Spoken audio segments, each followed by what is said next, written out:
Hello বন্ধুরা, এই যে দেখেন করল্লা গাছ। এই দেখেন একটি করল্লা হয়েছে, এই যে আরো ফুল ছাড়ছে।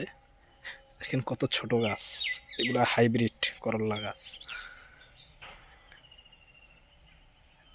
এই যে পাশে আর একটা ছোট, এই যে এটা কলি ছাড়ছে।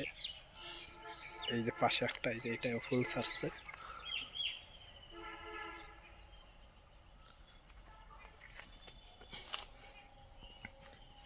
এই যে এই পাশে আর একটা গাছ, যে এটাও ফুল ছাড়ছে। এই যে পাশে কত ছোট একটা গাছে দেখেন ফুল ছাড়ছে।